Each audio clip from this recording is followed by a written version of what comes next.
Before we get started, I'm going to ask if the department director, Mrs. Sabrina Bartley, for the city of Natchez, she's in charge of senior services and Natchez Transit, if she would provide us with a prayer this morning.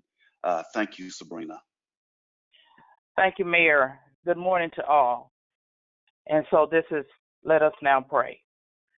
Today we are thankful for the freedoms that we currently enjoy in our nation, state, city, community, and circle of influence. We realize that these freedoms that we enjoy came through sacrifice of others. So we are grateful and we say thank you for the opportunity to experience a life and experience a life with freedom. We pray this morning as St. Francis did, as he reminded us and as he asked, Lord, make me an instrument of your peace. Where there is hatred, let me sow love. Where there is injury, pardon. Where there is doubt, faith. Where there is despair, hope. Where there is darkness, light. Where there is sadness, joy. We ask, O Divine Master, grant that I may not so much as seek to be consoled as to console, to be understood as to understand, to be loved as to love. For it is in giving that we receive. It is in pardoning that we are pardoned. And it is in dying that we are born to eternal life. We thank you, dear God, for our freedoms. This is our prayer. Amen. Thank you, Mayor. Amen. And thank you, Sabrina. And if everyone out there on this call, if you would place your phones on mute so that we don't have any background noise, so that everyone can be heard clearly. And I'm going to preface this meeting by, of course, letting everyone know and reminding everyone that on last week, the two boards, the governing boards, local boards, that is the Adams County Board of Supervisors and the Mayor Board of Aldermen, adopted separate resolutions enacting a mandatory mask requirement for citizens and businesses throughout this entire community in order to help to reduce the spread. And as we remember from last week's NADAC task force meeting, one of the things that Dr. England mentioned is the importance of wearing masks. And both boards unanimously adopted those resolutions. Those resolutions were distributed by both the Sheriff's Department and the Natchez Police Department to all businesses throughout Natchez Adams County. So it is important that we do our best in order to reduce the spread of this virus. As we know, this coronavirus is not really well understood. We're constantly discovering new things about it. There's no specificity as it relates to this virus in terms of socioeconomic status, ethnicity, age. I mean, young and old have died from this virus. I was watching the news this morning where a gentleman, 44 years old, who's performed on Broadway in a lot of musicals, passed away from the coronavirus. One of our firefighters in the city of Natchez, his mother just recently passed away a few days ago from corona. And in our department directors meeting this morning, the chief of police informed us that a police officer in Edwards, Mississippi, which is contiguous to Vicksburg, who was only like 50 some years old, passed away from the coronavirus. This virus is serious. We recently saw where the mayor of Brookhaven was diagnosed, tested positive, that is, for corona, the Speaker of the House. So we've got to do our part in reducing the spread as much as possible. So at this time, I'm going to turn it over to Norma Williams, she and her husband Bill, they've dedicated themselves for the past several months of collecting data in order to provide us with metrics on a local level to let us know where we are in terms of inclinations or declinations for the greater Missou area. So at this time, I'm going to turn it over to Norma Williams, and following Norma, I'm going to turn it over to Dr. England. Norma, good morning, and thank you, and thanks to Bill for all that you do for our community. Good morning, everyone, and thank you, Mayor, Mr. Chairman. So unfortunately, Dustin, if you'll go to the summary report for me, the next tab over, appreciate that. Unfortunately, due to the holiday weekend, the latest data files available to us were just through July 3rd instead of July 4th, okay? But you'll notice that our positivity rate currently is about 16 or 17%, okay? Now, let's see. And over the past 7 days, that's June 27th through July 3rd, Adams County has had an additional 50 new cases, with both July 2nd and July 3rd having 13 new cases each day, bringing our total to 293, or a 17% increase. Okay, now of particular note, over the past 21 days, we've had 68 new cases. And of those 68 new cases, 50 of those cases were in the past 7 days. Again, this data is ending as of July 3rd, the latest detailed file that we have available. Now, please keep in mind, per Mississippi Department of Health, we have had another 17 and 1 new positive cases, both on July 3rd and July 4th, respectively. So that actually brings our total for Adams County up to 311 cases as reported by Mississippi Department of Health yesterday. Keep in mind the tables and graphs do not have these extra 18 cases for those last 2 days. Okay, the 1 new death that was reported by the Democrat on July 4th will be reflected in a few days on the Mississippi Department of Health website. Okay, likewise, Concordia Parish had 11 new cases, or a 9% increase over the same 7-day period. However, their actual total is 126 cases and 8 deaths, because there are 8 cases and 2 deaths reported by Concordia Parish, but not yet included on the Louisiana Department of Health dashboard. Okay. Also, I'd like to bring people's attention to our surrounding counties. You'll notice that they are increasing. For example, Claiborne is increasing 21%. This is again over that same 7-day period. Franklin is increasing 22%. Jefferson's increased 23%, and then Wilkinson has just increased 4%. Okay, so, and Dustin, if you'll scroll over to the multi-county graph tab for me, please. Okay, for those of you that aren't able to view these graphs, Bill has created some new per capita graphs that we can do both on a county level as well as a state level anywhere in the United States. Okay, as you'll notice on the Adams County, our per capita cases are 95, while compared to Concordia, their per capita cases are 61 cases per 10,000 population. Okay. And as an aside, when time permits, y'all might want to take a look at the multi-state graph worksheet after the meeting, which compares the Mississippi and Louisiana to 12 other states in our FEMA regions, which also includes Arizona and the USA in total. Unfortunately, on that graph, you'll find Louisiana has the highest of 1,300 per capita cases per 100,000 population, followed by Arizona of 1,200, and then Mississippi of 1,000. Again, that's per 100,000 population.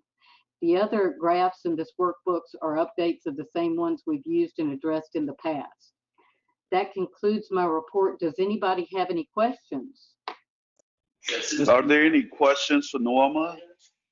Yes, Mr. Mayor. Yes, Mr. Dillard. Yes, Ms. Williams, I just want to kind of get some clarification. When we do case counts, and this question was brought to me, that are these, when we say new cases, these new individuals that had not tested positive for it, or, for example, if an individual was tested and was tested again, does that additional testing be considered as a new case? I'm going to defer to the medical professionals for that, but I would be inclined to say that of the 311 cases that we're reporting through yesterday for Adams County, that is 311 people. It's not 311 tests that have come back positive. I think it's 311 people. But can somebody on the medical field address that so that I don't mislead anybody, please? Dr. England? Yes, I'll chip in on that.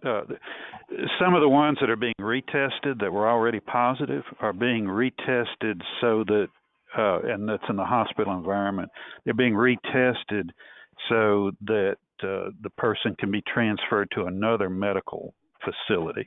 That facility might require a negative test before receiving that patient from us.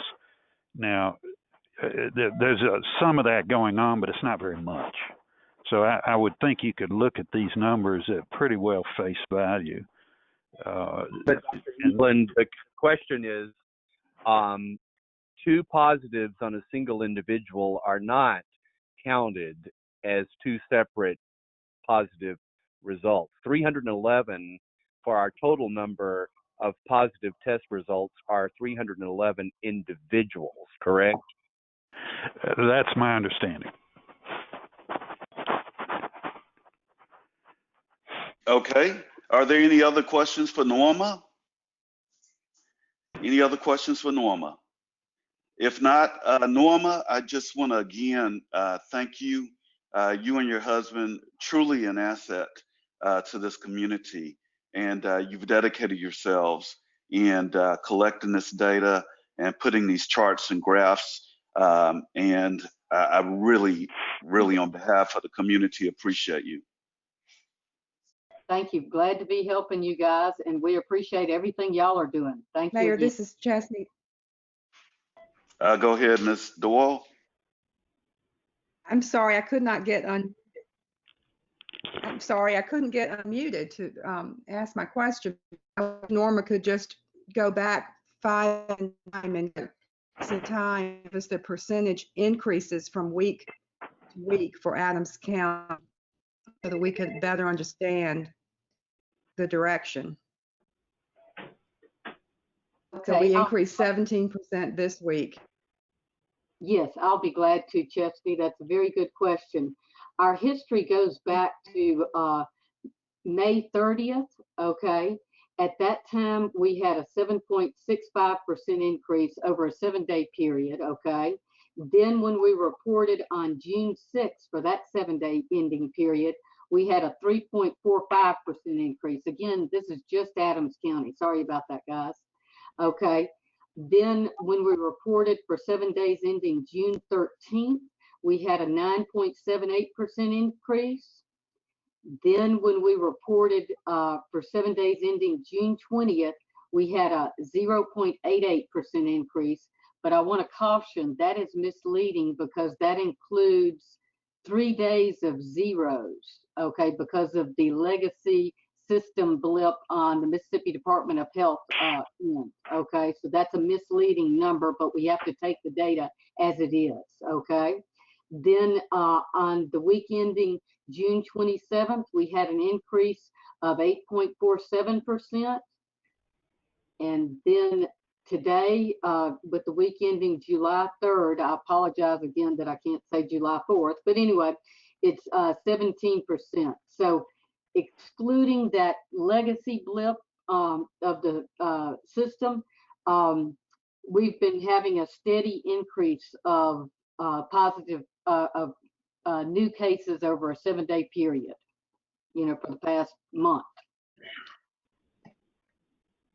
Okay. Again, thank you, Norma.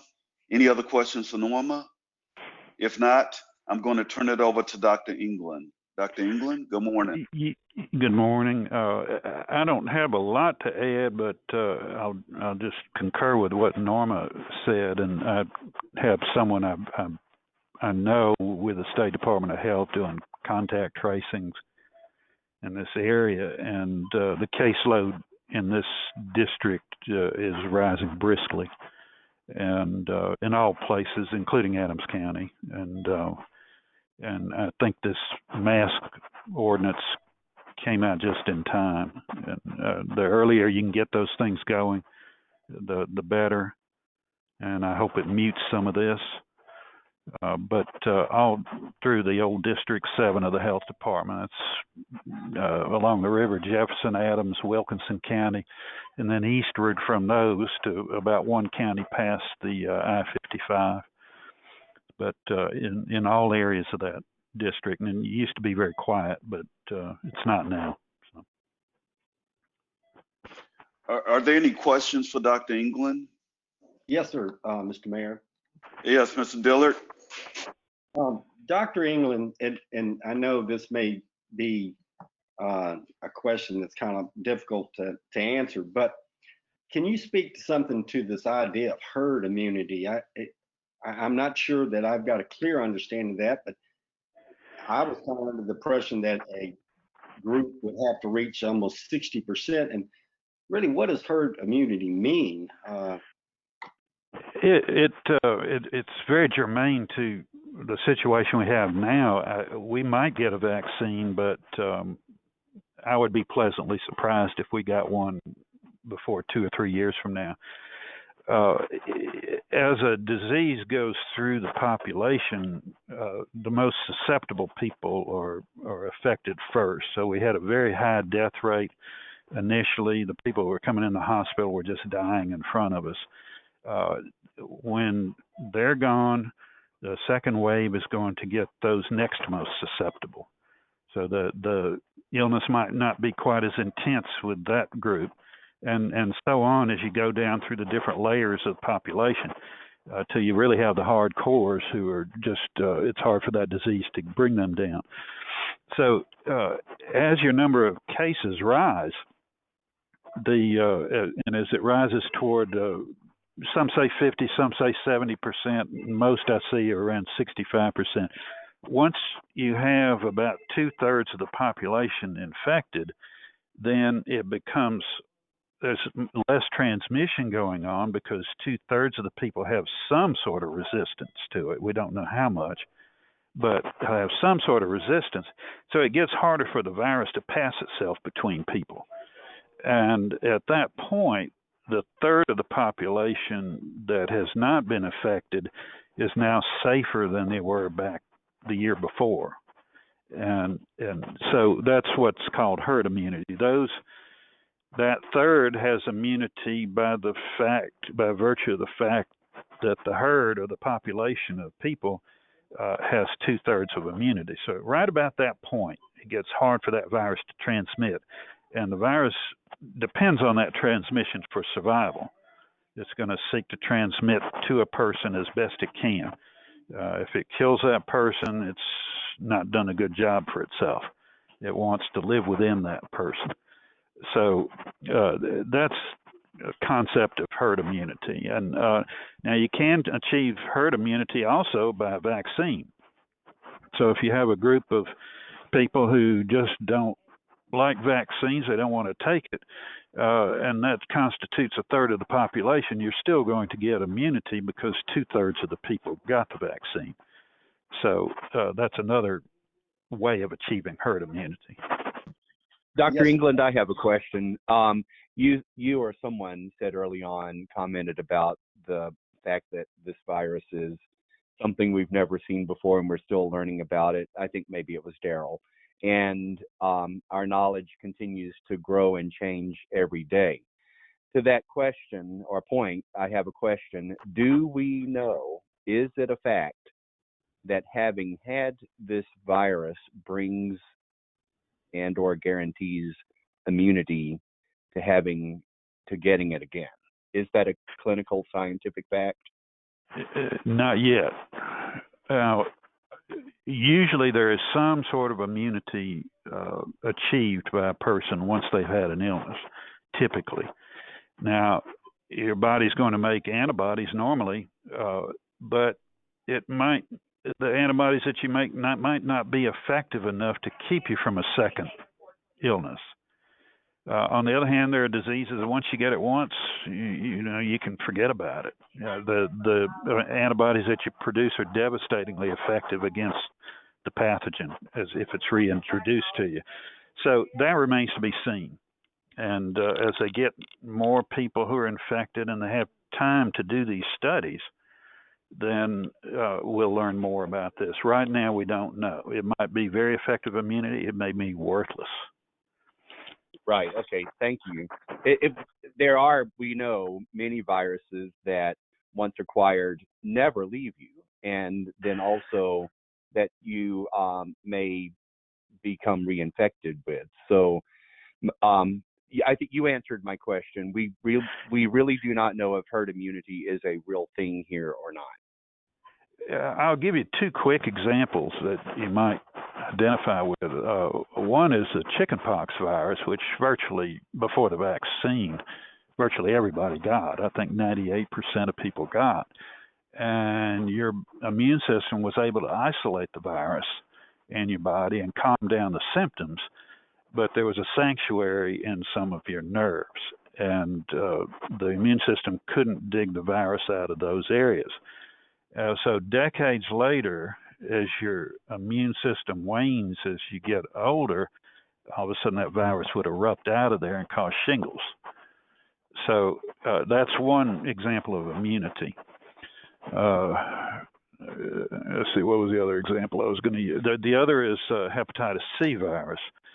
The people that get hepatitis C, usually that's through a blood transfusion before we need to check for it, or some people shoot up drugs in their veins, or however they get it. We don't know all the ways that people get it.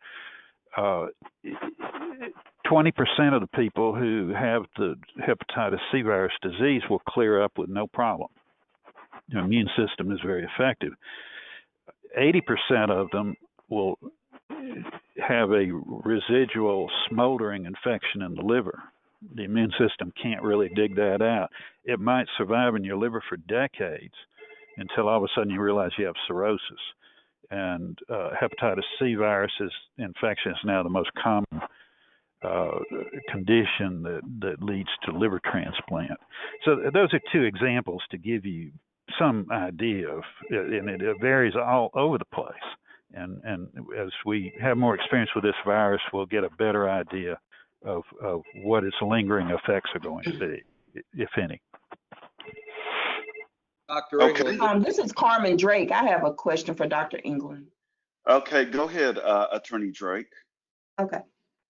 Dr. England, there are rumors running rampant around town, just as we're nearing school restarting, that children do not, I guess, spread the virus, and they can't contract it. That's the rumor that's going around concerning children. Can you address that?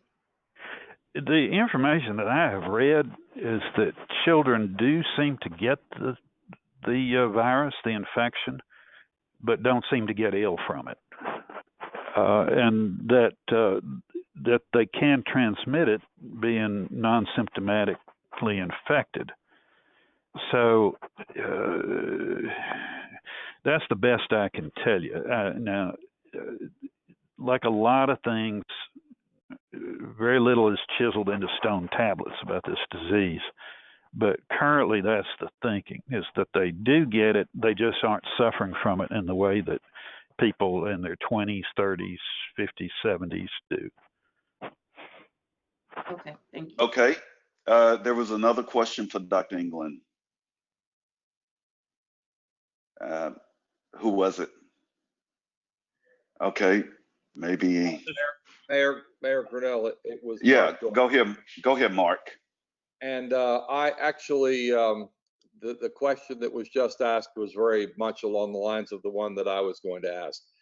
And I guess that I'm just reflecting what I all of us who have children are, approaching the time when school is going to be starting again, and just trying to get the accurate information out there about what is known regarding children, I think is important. And Dr. England started to address that. Maybe he has another thought on the subject before we leave it. But I think that there is a good deal of disinformation out there about it, partly because of all the different voices there are on the issue. But I hear regularly from people in the community who have children that their perspective is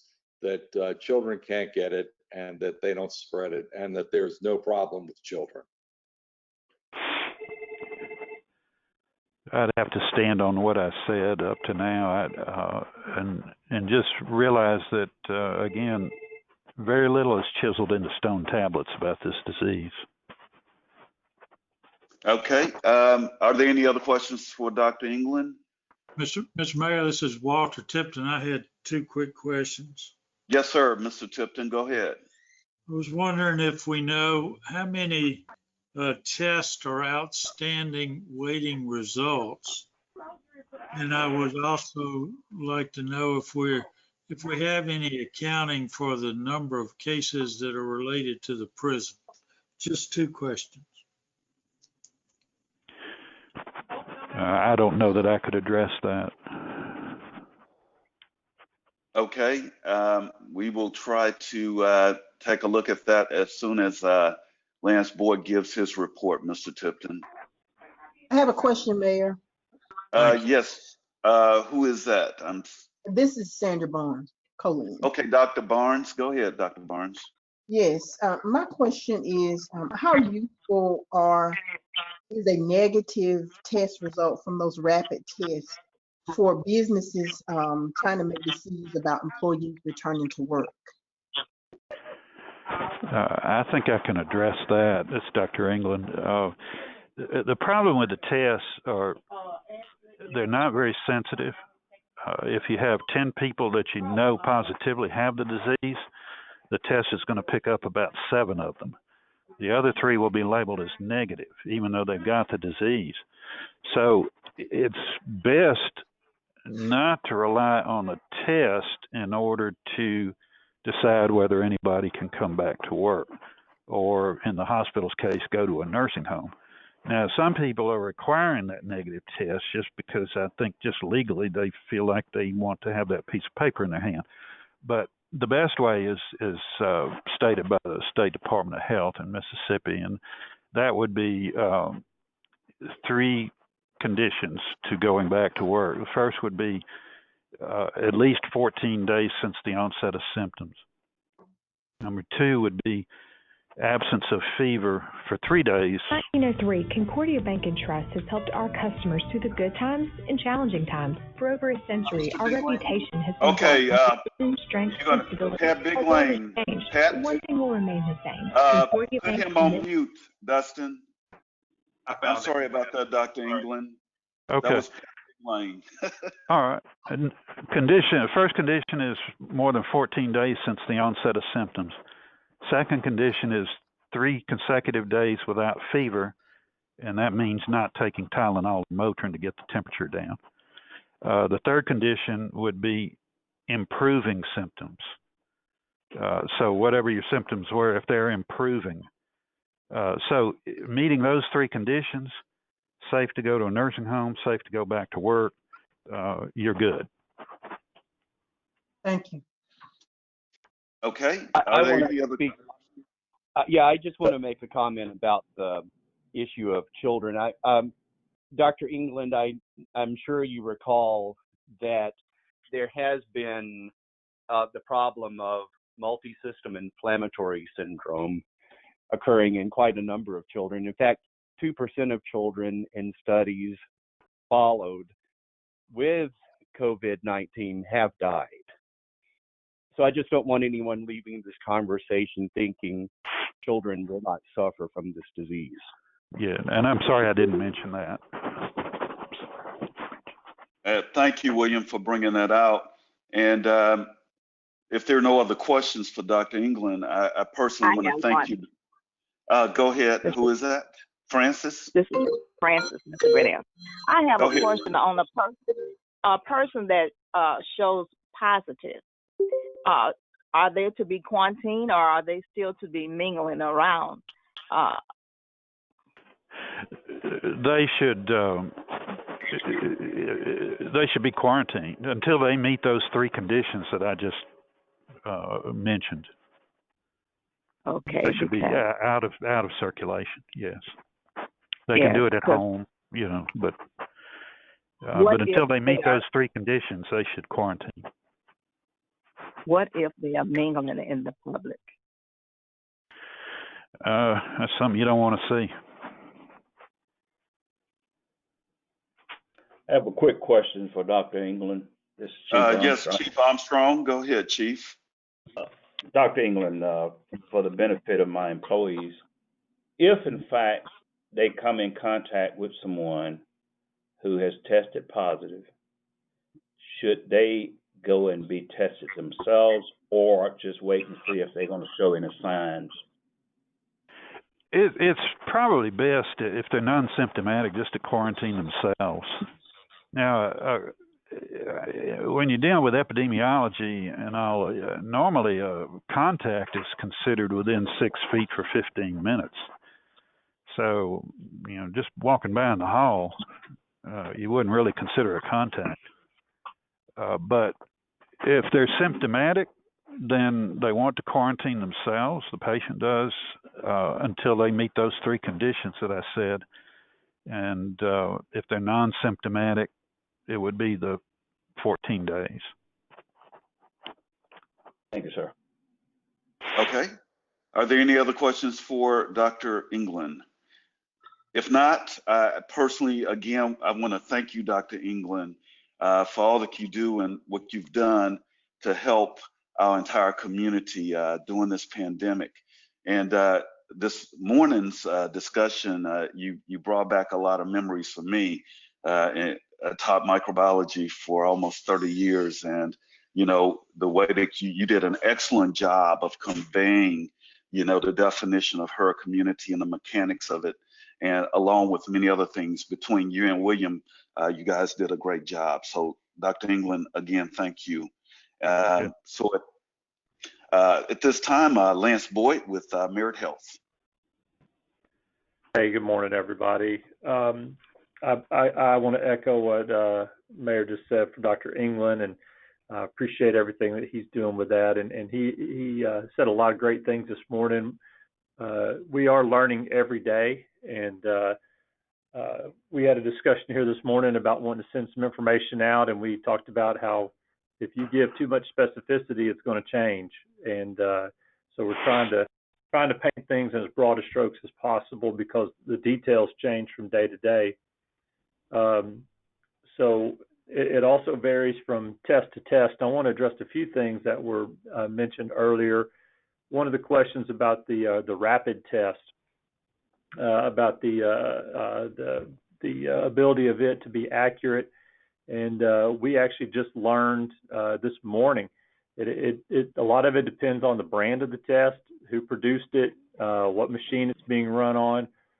Because we were investigating one, and they basically told us that if people are asymptomatic, which means they do not have any symptoms, that the rapid test that they provided may or may not have been effective. And so for the rapid test, we're working to use those for symptomatic patients because it is more effective on the symptomatic patients. So that kind of goes along with what Dr. England said. But, along with that, last week we averaged 25 patients per day that we tested in the outpatient setting. That does not include what we did in the ER. Prior to the last 2 weeks, we were only averaging 5 tests per day. So we went 5-fold on that. Some of these were panic tests, and what I mean by that is We had one business in town that someone there was, got positive. They went to a wedding or something and they were positive, and everybody in the building wanted to be tested. And so we had one day where we tested 64 patients.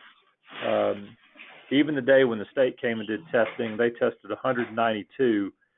We did 43 that day also at the hospital. So there's been a lot of testing done recently. We've been running percentages of positive as much as 23%. We did have one day where we were up to 28%, but we've been averaging somewhere in the neighborhood of about 20% throughout this whole pandemic. Just to answer a couple of questions on the kids, we have already had multiple positives ranging from 2 months of age to 16 years of age on kids. So we have had positive results on kids. Currently in-house, in the hospital admitted, we have 6 positive patients, all adults, nobody on the ventilator. As Dr. England said, nothing's in stone on this, and things have changed a little bit to where we're not seeing some of the sick patients. Like you said, that patients were dying all around us early on. But we still are having deaths with patients that are positive for COVID when they pass away. Whether or not they are dying because of COVID or if they're dying of other things and they are positive for COVID, but they still, we've had a couple of those in the last week. So there are still serious, and but at this time we are working on getting some larger testing ability available. But like Dr. England said, the problem is testing the asymptomatic folks, and getting those results with the rapid is just not as accurate as it is if they're symptomatic. And so we're working on improving that as the information changes on a daily basis. Mr. Mayor, that's all I have. Okay, Lance, thank you. Did you want to respond to Mr. Tipton's question about the prison? Do you know anything in terms of numbers there? I've not heard anything officially from the prison. I have heard some rumor numbers, but I've not heard anything official from them. As I recall, they were going to be reporting that to this committee, and I haven't heard anything from them in months. Okay, thank you, Lance. Any questions for Lance? Yeah, Mr. Dillard.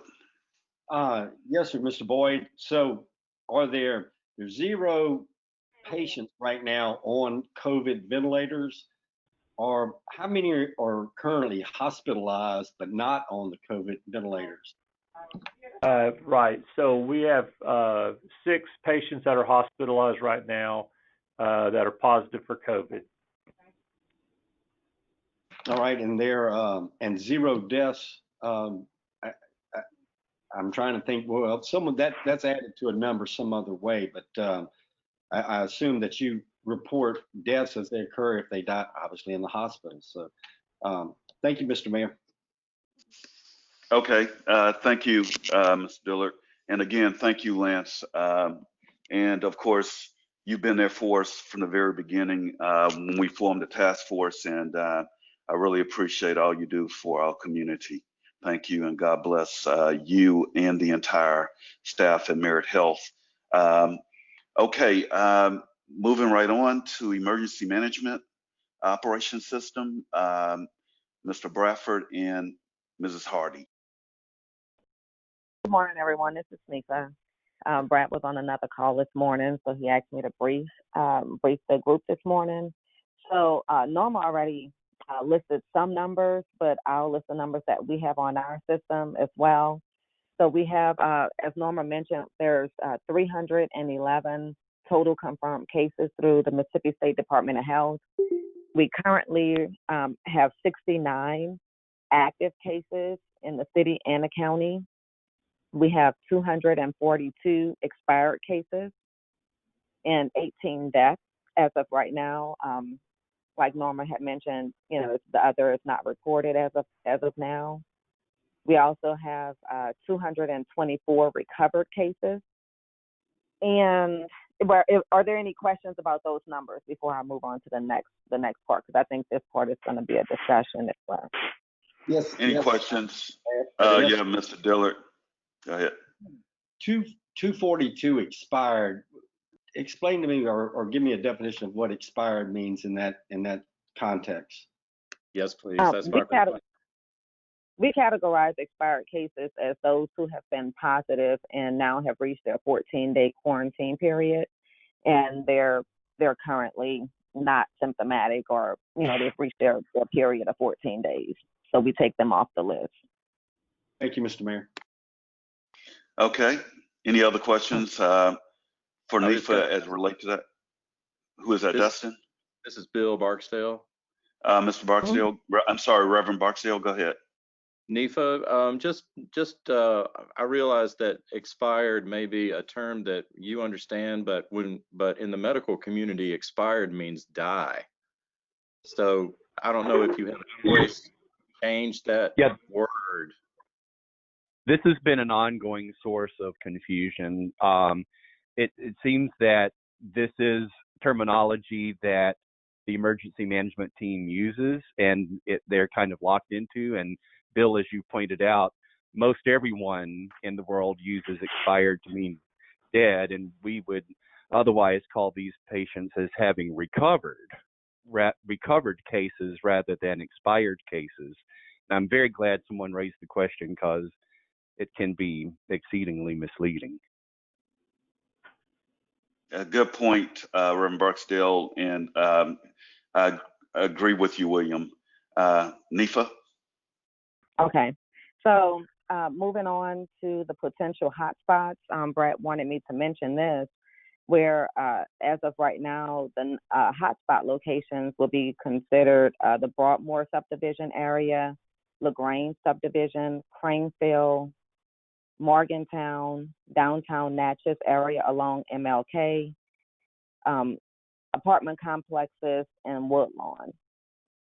So as of right now, those are the list of places that we have listed as hotspot areas in the city/county or the Natchez Adams area. Could you repeat those? Yeah, can you repeat that? You went mighty fast. Sorry. Broadmoor subdivision, LaGrange subdivision, Craneville, Morgantown, downtown Natchez area along MLK, apartment complexes, and Woodlawn area. Hey, NIFA, will you send that to me, please? Those hotspots? Email that to me, please? Yes, sir. And how do we define a hotspot? What makes it a hotspot? I don't actually post on here on the HISM site, but I would imagine, or I would think that it will probably be just the total number of people in that particular location. I'm not sure where, what that number is, but as of right now, I can't speak smartly on that. And how many active did you say again? Did you say 69 active? 69 active cases. Thank you. NIFA for the Chief benefit Armstrong? thank you, sir. NIFA, for the benefit of the officers, you send me that as well? I certainly will. Those hot spots. Thank you. Yes, sir. Other questions for NIFA? Are there any others? If not, NIFA, I really want to say thank you for what you've provided for us this morning. Mr. Mayor. Well, I think that NIFA can give the answer to that question about core civic. Okay. Actually, I don't have that. I don't have that answer either. Okay. All right. Thank you, NIFA. All right, Chief Armstrong. We started a couple of days ago handing out the order about mask wearing throughout the city. We have gone to 51 different businesses. We still have a few to go, but we're keeping a list of those places we've gone to. This morning I noticed that I was at a Sprint Mart service station and they had a sign up, no mask, no service. And as I went inside, there's 2 or 3 employees that was working was all wearing the mask, as well as those that came into the store. So we do know the word is getting out and the message is being adhered to a certain degree. Other than that, we have one officer that's out that tested positive with COVID-19. He's quarantining, should be about 8 days into it. He's doing fine and probably will be back to work in the next few days. Other than that, we're just making sure we get the word out. We're getting some pushback, but not much. But we are getting some pushback that we can tell by looking at social media. NIFA sent me some information a few days ago about some of those pushbacks. But I think some of that is contributed to the mixed messages that the citizens are getting from the federal level down through the various states about whether or not it's important and imperative that they social distance and wear a mask. But we know that we're doing the right thing here at Natchez, and we're going to continue down that path. Thank you. Thank you, Chief. Hey, Chief, will you mention to the group about the loss of an officer in Edwards? Yes, sir. There's this officer in Edwards, Mississippi, just outside of Vicksburg, about 10 miles. He tested positive, I don't know, about maybe less than 14 days ago. He passed away a few days ago. He's only 50-some years of age. And he along with 2 other officers inside the department, tested positive. However, the other officers are doing well, but he did, in fact, pass away. Thank you, Chief. Mayor, I Chief have Green? a question. Yes, Mayor, go could ahead, I William. interject a question? NIFA, are Go you ahead, still William. on the line? Yeah, NIFA, are you still on? Yes, I'm here. Oh, hi. Thank you. So is the prison no longer reporting their cases to you? You said you don't have a number, so I want to be sure that we're all clear on that. Have they stopped reporting their cases to emergency management? Yes, but we haven't had a call in a couple of weeks, so I don't know of any current numbers. And then Warden Gillis usually reports his own numbers, so he doesn't report them to me directly at all. Okay, when did they last report a number? Probably about 2 or 3 weeks ago, because we haven't had a call in a couple of weeks. We don't have another call until this week. Okay, thank I you. have a question about the prison.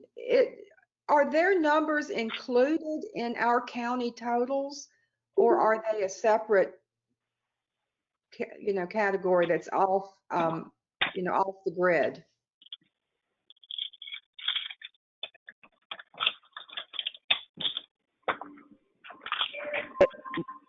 Chestnut, you was asking me? Well, I was asking anyone who might know, are the prison numbers, some of their positives are employees.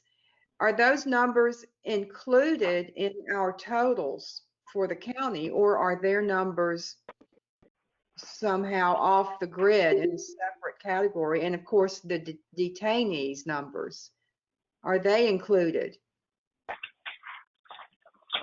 I'm aware that those cases are reported directly to the Mississippi State Department of Health, unless those employees or someone at the prison tests at one of our local, like come through our drive-through testing, or go to the hospital, or or go to after hours. But as far as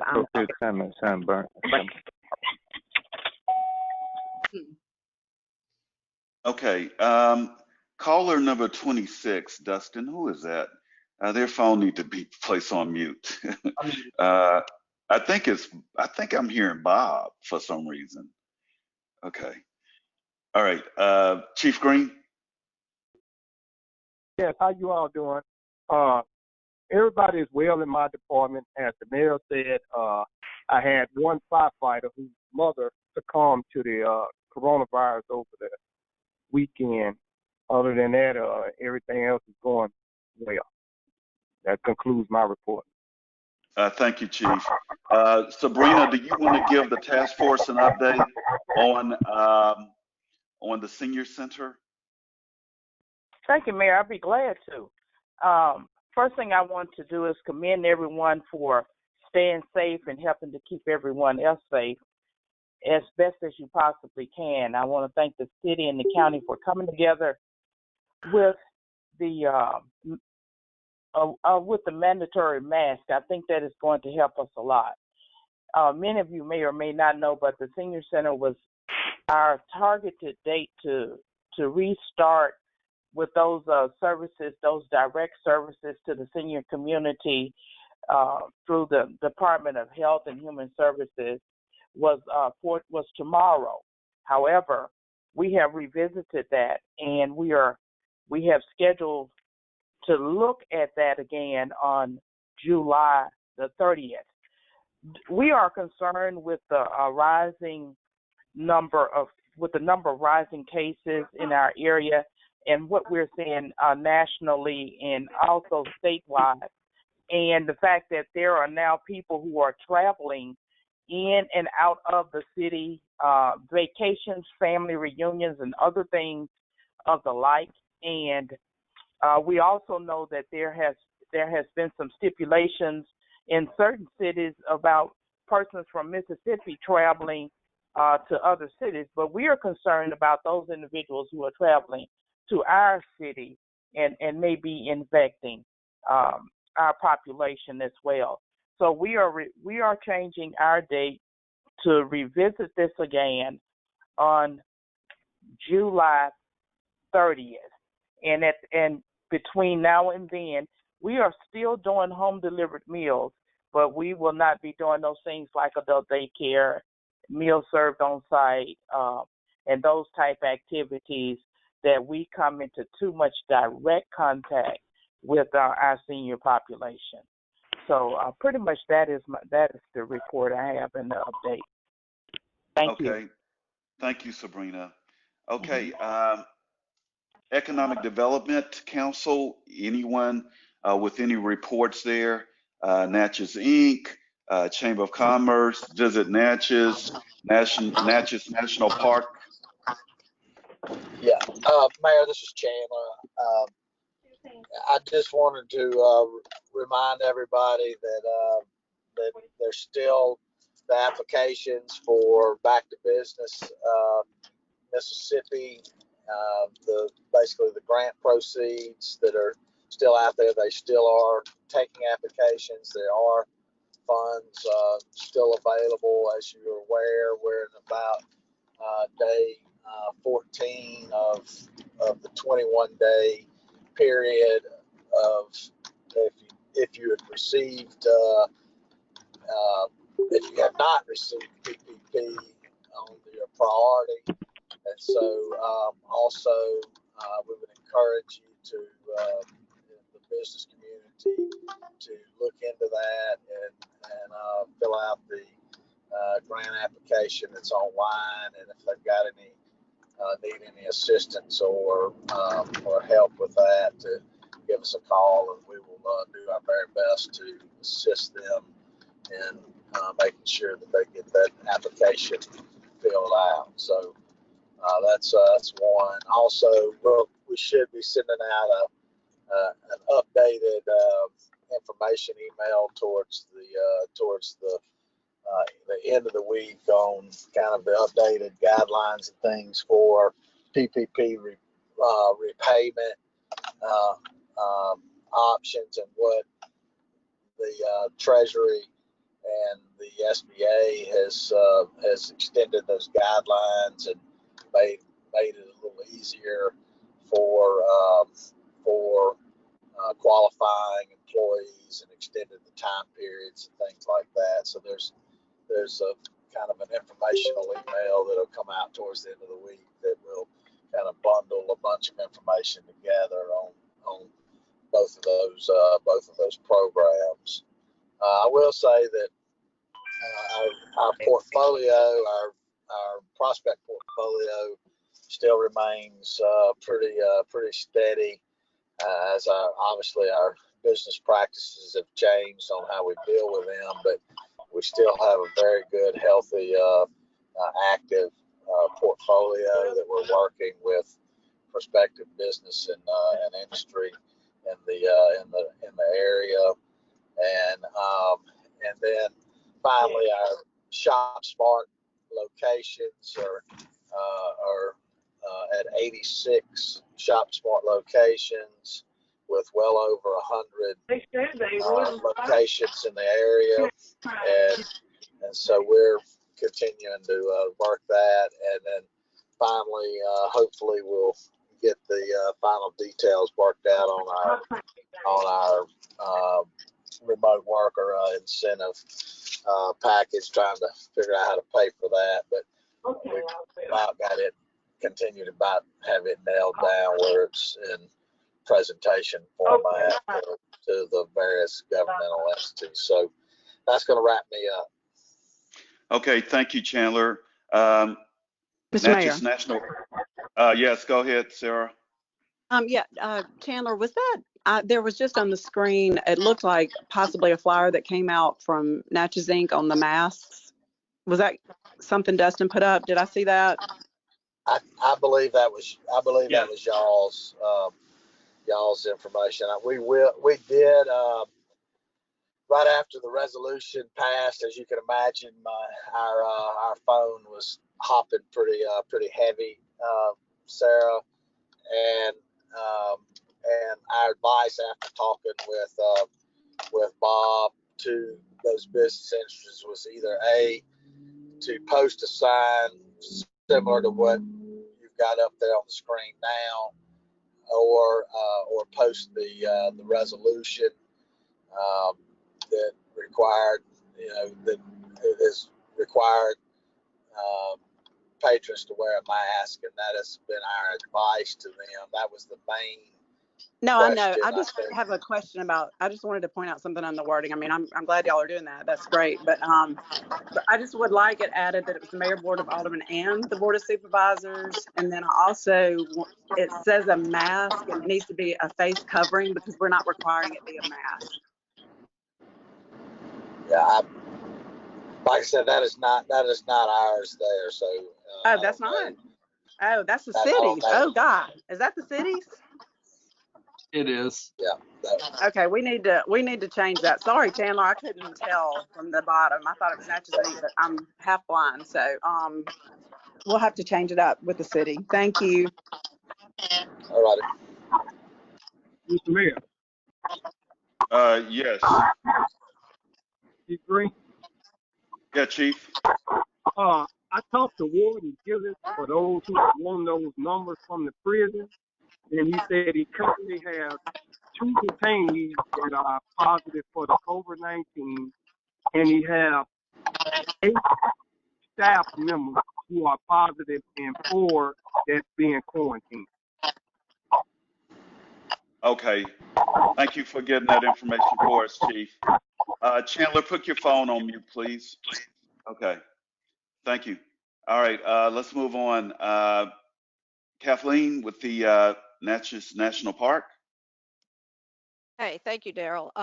Just 2 quick things. One is that Melrose will reopen on Wednesday so that people can come onto the grounds of the estate, which is there's no entrance fee. People can come on the grounds anytime between 9 and 4, and we will have the new self-guided tour of the grounds. People just use their own cell phones to scan QR codes at 17 different spots. So I hope people will come out and enjoy that.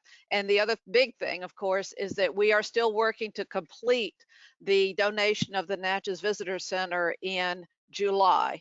And so we will be talking more with all of the tenants who use the building. We'll have some public announcements coming out, and I really appreciate the mayor and Bob Latham for working with us on that.